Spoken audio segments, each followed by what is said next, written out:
Hello, welcome to my channel. मेरा नाम है आकांक्षा और आज हम बात करेंगे कि जब हम कनाडा जा रहे हैं तो क्या क्या चीज़ें पैक करनी चाहिए। अभी तो पूरी तरह से हम भी श्योर नहीं है, बाद में आपको बताएंगे कि अगर हमारी कोई चीज़ निकाली गई है तो। लेकिन हमने एक लिस्ट बना ली है जो कि बहुत ही इम्पोर्टेंट है लैंड करने से पहले, क्योंकि कस्टम्स वाले एक एक चीज़ पूछते हैं। तो हमने लिस्ट बना ली है। तो हमने हमारे पास एक नोटबुक है, इसमें मैं आपको बताऊंगी कि मैंने क्या क्या लिखा है जो हमने कैरी किया है। तो इस तरह की कुछ लिस्ट हमने बनाई है, काफ़ी लंबी लिस्ट है जैसे कि आप लोग देख सकते हैं। और इसमें मैंने लैपटॉप इलेक्ट्रॉनिक आइटम का एक सेक्शन है जिसमें टाइप सी केबल और पावर बैंक, जो कि बहुत ही इम्पॉर्टेंट है। और बैटरीज रखी है, अगर आप इलेक्ट्रॉनिक टूथब्रश यूज़ करते हैं तो उसके अंदर बैटरीज यूज़ होती हैं। और सन ग्लासेस, आई ग्लासेस अगर आप कुछ कैरी कर रहे हैं, और माउस, ईयरफोन्स, और अगर सनस्क्रीन, मेडिसिन, मोबाइल चार्जर्स, ये सब तो सभी कैरी करते हैं। उसके साथ साथ हमने अगर हमारा कोई स्लिंग बैग है या पर्स है वो भी हमने मेंशन किया है। इवन द ज्वेलरी जो which I am wearing, that also we have mention in one section. And clothes that we are carrying like bed sheets, undergarments, towel, hand towel, and food items, whatever food items we are carrying. Remember कि fresh food items allowed नहीं है, like vegetable, fruits, जो भी चीज़ खराब हो सकती है या फंगस या जर्म्स फैला सकती है वो अलाउड नहीं है। तो हमने ड्राई जो रेडी टू ईट आइटम्स हैं जैसे कि ड्राई फ्रूट्स या फिर 2-3 दिन का सामान, पल्सेस, राइस, सॉल्ट, ये सब हमने कैरी किया है। अलॉन्ग विद दैट हमने फेस वॉश और डिश वॉश बार और जो भी थोड़ा बहुत जो इनिशियली सामान यूज़ होगा डेली लाइफ के लिए वो हमने नोट किया है। और यूटेंसिल्स का एक सेक्शन है जिसमें हमने यूटेंसिल्स मेंशन किया कि क्या क्या यूटेंसिल्स हम ले जा सकते हैं। उसमें नाइफ्स हो गई या बोल्स हो गए। हम लोग कुकर कैरी नहीं कर रहे क्योंकि आपकी मर्ज़ी, आप कुकर भी कैरी कर सकते हो, हम लोग नहीं कर रहे क्योंकि वैसे भी जो चीज़ें कुकर में बनती हैं वो नॉर्मल पतीले में भी बन जाती है, बस थोड़ा टाइम लगता है। And these are the list of things. अगर आपको और डिटेल चाहिए होगा तो कमेंट सेक्शन में बताइए। तो अब मैं आपसे बात करूंगी फ़्लाइट के बारे में। हमारी फ़्लाइट है न्यू दिल्ली से मॉन्ट्रियल और मॉन्ट्रियल से टोरंटो। हमारी फाइनल डेस्टिनेशन है ऑटोवा। लेकिन हमारा जो प्लान है, ऑब्वियसली हमें इतना लंबा जर्नी नहीं करनी। हमारा प्लान है मॉन्ट्रियल से ही एग्जिट करने। And let me tell you about the flight details. हमारी फ्लाइट है रात के 10:50 की फ़्लाइट है हमारी। और हमने दो आइल, क्योंकि मैं और मेरे हस्बैंड ट्रैवल कर रहे हैं तो हम लोग, हमारी आइल वाली सीट है, हमने मिडिल वाली की है। और क्योंकि हमें लेग स्पेस ज़्यादा चाहिए था तो हमने कोशिश की कि हमें वॉशरूम के पास का मिले कि थोड़ा लेग स्पेस रहे, क्योंकि लंबी जर्नी होगी तो लोग थक, मतलब ऑब्वियसली उसके बाद जेट लैग वगैरह होता है। और हम हाँ, इसमें मैं अगेन आपको रिपीट करती हूँ कि 23 kgs हम लोग एयर कनाडा से फ्लाइट कर रहे हैं, तो 23 kgs पर पर्सन अलाउड है। 7 kgs आप कैबिन बैग ले सकते हो और एक एक्स्ट्रा एक आध आप जुगाड़ भी लगा सकते हो, 8 kg अगर आपको हैंड में कैरी करना है तो। और कई फ्लाइट्स होती है जिनमें टैक्सीज भी अवेलेबल होती है, तो वो आप देख लेना। अगर फाइनल डेस्टिनेशन में आपकी फ़्लाइट के साथ टैक्सी भी आती है, कैब भी आती है, तो that is a good option. तो जैसा कि मैंने आपको बताया कि हमारी flight Delhi to Montreal, then Montreal to Toronto and Toronto to Ottawa है। तो हम लोगों का इस बीच में खाना पीना कैसा रहेगा, whether we have to carry और नॉट। तो बेसिकली हम लोगों को पहले फ्लाइट में ही एयर कनाडा में एपेटाइज़र मिल रहा है। हमें एपेटाइज़र में कॉर्न, पेपर एंड क्यूकम्बर सालन मिल रहा है और चाट बोल मिल रहा है, which is good for your stomach also. और मेन कोर्स में हमें वेजिटेबल मखनी, जीरा पुलाव, दाल महारानी, पराठा, और नॉन वेजिटेरियंस के लिए बटर चिकन भी है ऑप्शन, और दाल पालक, जीरा राइस और पराठा ये मिल रहा है। डेजर्ट में हमें चॉकलेट मिल रही है, और देन स्नैक में हमें टमाटो सैंडविच मिल रही है, टैंगी पुदीना चटनी मिल रही है, सैंडविचेस मिल रही है, कुकी मिल रहा है। फिर क्योंकि हमारी लंबी जर्नी तो नेक्स्ट डे ब्रेकफास्ट भी होगा। ब्रेकफास्ट में हमें vegetable frittata, paprika potatoes, vegetables with tomato olive sauce, green pea paratha, masala fruit salad, ये सब मिल रहा है। Then we have beverages also, red and white wine मिल रही है, बियर मिल रही है, स्पिरिट्स मिल रही है, और सॉफ्ट ड्रिंक और जूसेस के भी ऑप्शन है। सिलेक्शन मतलब थोड़ा आपके पास ऑप्शन रहेगा। कॉफ़ी और ऑरेंज टी भी है। बस ये ऑप्शंस आपको मिलेंगे, तो आई डोंट थिंक आप भूखे रहोगे, अच्छे से आपकी जर्नी सही रहेगी। तो अभी हम T3 टर्मिनल आए हैं और अभी हमने जस्ट पैकेज अपना बैग सबमिट किया है। थैंकफुली कोई वेटेज का इशू नहीं हुआ था। हमारा पासपोर्ट चेक किया उसने और COPR चेक किया, जिसने भी हमारा चेक इन कराया था। और हाँ, उसके बाद अब हम लाइन में लगे हैं सिक्योरिटी चेक इन के लिए। कितना टाइम लगेगा, क्या लग रहा है? कम से कम 4 घंटे पहले आना, क्योंकि लाइन बहुत लंबी है। तो सिक्योरिटी लाइन में अपना पासपोर्ट और अपना टिकट हाथ में रखना, क्योंकि वो हमेशा ही पूछते रहते हैं। उस पर आपकी डिपार्चर की डेट वगैरह स्टैम्प होती है और हर जगह वो काम आता है। तो मेन चीज़ ये है।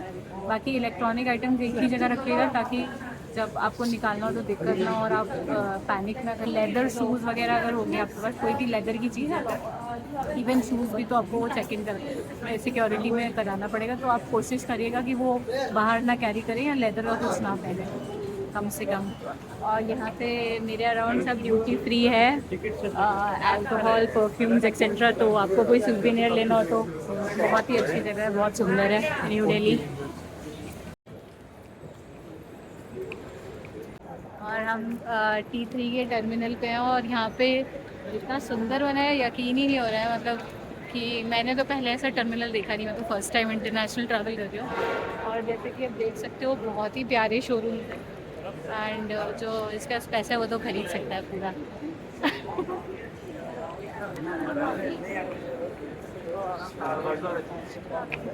हेलो, और मैं पहुंच चुकी हूँ अपने गेट पे। मेरा गेट नंबर 8 है और मैं बहुत एक्साइटेड हूँ, क्योंकि मैं फ़र्स्ट टाइम इंटरनेशनल ट्रैवल करूँगी। तो मुझे पता लगेगा कि जेट लैग क्या होता है, मुझे पता नहीं है। And let's see.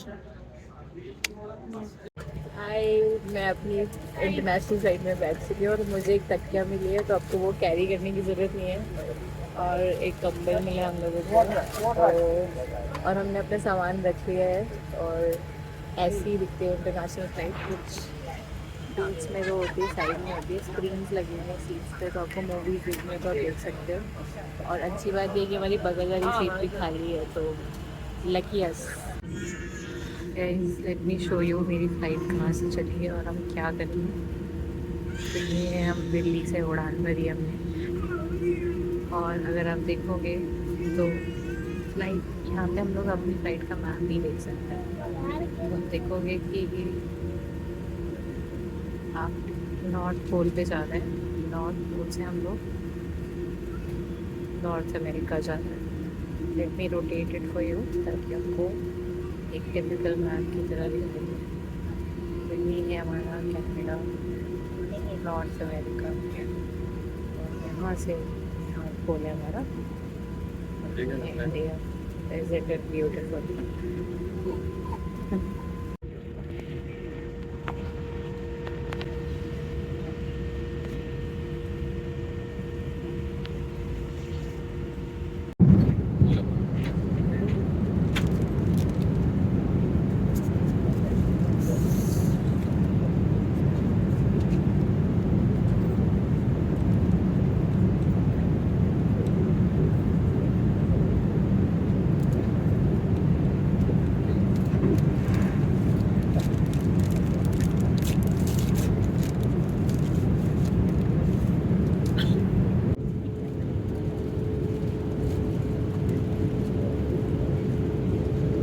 So I got this wine for free. I'm trying it for the first time. देखते हैं कैसे है। रेड वाइन,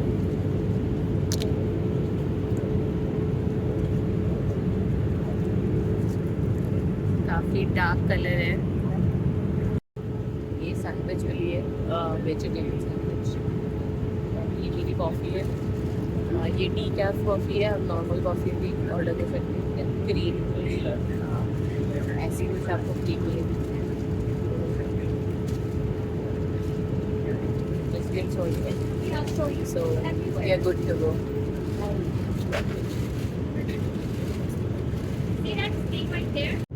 और अब कुछ ही देर बचे हैं हमारा फर्स्ट डेस्टिनेशन लैंड करने को, मॉन्ट्रियल। और ये एक्सपीरियंस पूरा ही सररियल है। आप स्क्रीन पे भी देख सकते हो डेस्टिनेशन मॉन्ट्रियल। हम लोग इस वक्त अटलांटिक ओशन के ऊपर है और बीच ऑलमोस्ट हम लोग आगे ही आ गए हैं, मतलब अगर आप हमारे प्लेन को देखो।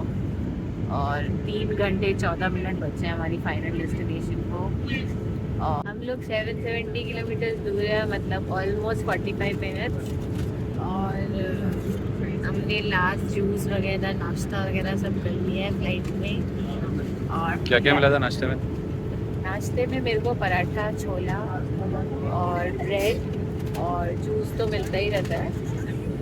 और क्या मिला था, पीछे मैंने इडली भी देखी थी लोगों के पास, तो I don't know if that was a paid option, लेकिन बहुत मज़ा आया हमें। Thank you air Canada. मैं गेम खेल रही हूँ, हर ऑब्जेक्ट, ये सारे ऑब्जेक्ट्स हमें फाइंड करने हैं। बहुत ही इंटरेस्टिंग गेम है। मैं किड सेक्शन में जाना और गेम्स में जाना। लोग मॉन्ट्रियल में पहुंच गए हैं और हमें पीआर मिल गया है। क्या क्या हुआ था बताओ। मतलब हमें हमसे ज़्यादा कुछ नहीं पूछा, शायद हमारी शक्ल देख के ही पहचान ली थी वो कि हम शरीफ लोग हैं। मतलब बेसिकली हमारा पीआर जो भी डॉक्यूमेंट्स है वो सबमिट हो गए हैं। और उसने, क्योंकि 2 कॉपीज़ थी, एक अपने पास रख ली जिसमें पिक्चर लगी थी और एक हमें दे दी है साइन वाइन करा के। और हमारा अभी एयरबीएनबी, तो उसने बोला है कि जाके कनाडा सर्विसेज पे जाके अपडेट करना पड़ेगा अपना एड्रेस, उसी पे पीआर कार्ड आएगा। और कुछ भी नहीं हुआ, हम लोग उन्होंने क्लीन हो गया। कोई प्रूफ ऑफ फंड्स या लिस्ट ऑफ फूड आइटम्स वगैरह तो वो नहीं पूछा? पहले से ही डिक्लेयर किया था, जैसे ही हमने एंटर किया था तो हमें डिक्लेरेशन देनी पड़ती है। हम अपने साथ फूड आइटम्स कैरी कर रहे हैं, मतलब प्रोहिबिटेड नहीं जिससे फंगस या बैक्टीरिया हो, पर ऐसे फूड आइटम्स जो रेडी टू ईट हो या फिर चावल या दाल, तो वो हमने उसके लिए यस किया था। और पासपोर्ट स्कैनिंग एंड ऑल के बारे में क्या? पासपोर्ट स्कैनिंग, डिक्लेरेशन पे आप पासपोर्ट स्कैन कीजिए और आराम से भरना, कोई दिक्कत नहीं है, क्योंकि एक ही मशीन में जो भी आपके साथ ट्रैवल कर रहा होता है सबका एक साथ होता है। तो ऐसा नहीं कि अगर 4 लोग हैं तो 4 मशीनों पे आ जाए, एक ही मशीन पे 4 लोग अगर साथ में हैं तो एक ही मशीन पे ऐड करना है ट्रैवलर्स को।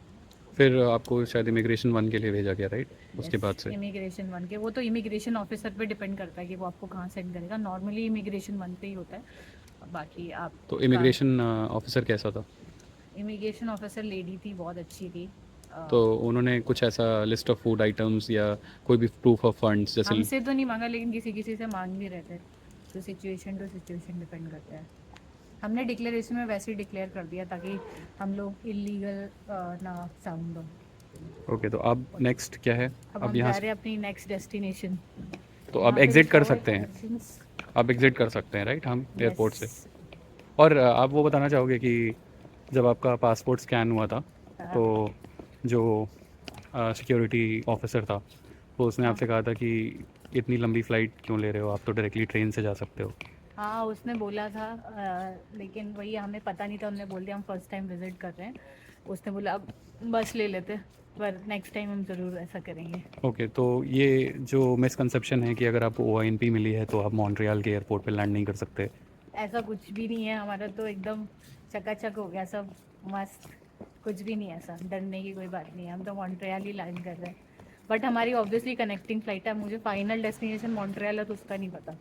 लेकिन उसने बोला था कि मॉन्ट्रियल से बस ले सकते हैं ऑटोवा तक, तो आई थिंक वो भी ओके ही है। लेकिन हम ले नहीं सकते क्योंकि हमारा लगेज हमारा एयर तो कनाडा के लगेज पास है। फाइनल ऑटोवा डेस्टिनेशन पे ही आएगा, इसलिए हम नहीं जा रहे हैं बाहर। Okay, so now we are going to the departure for Toronto.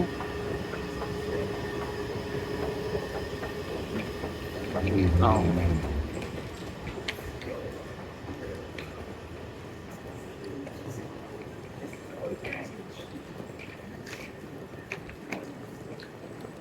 Montreal से हमारी कनेक्टिंग फ़्लाइट है टोरंटो के लिए, और अभी हमारा फिर से सिक्योरिटी चेकिंग हुआ था, उसमें मैंने पानी रखा था, पानी निकाल दिया डोमेस्टिक से।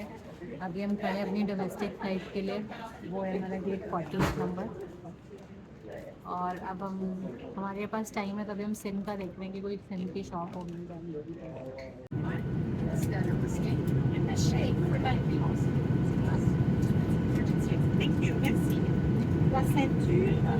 क्या। अभी हम टोरंटो उतरने वाले हैं, और हमें फ़्लाइट में, मतलब हैरानी की बात ये है कि इंडिया के मुकाबले यहाँ पे इंटरनेशनल और लोकल फ़्लाइट सेम ही होती है। मतलब इसमें भी टैब्स लगे हुए हैं, स्क्रीन लगी हुई है, और उसमें भी लगी हुई थी, सेम ही UI है, सब कुछ सेम है। और इवन 1.5 घंटे के सफ़र में हमें प्रेट्ज़ल ऑफ़र करी गई और आप 2 भी मांग सकते हैं और orange juice, tomato juice, coffee सब कुछ फ्री है। टोमेटो जूस ज़रूर ट्राई करिएगा, आपको कुछ नया मिलेगा। हम लोग आ गए हैं Toronto, most expensive city in Canada.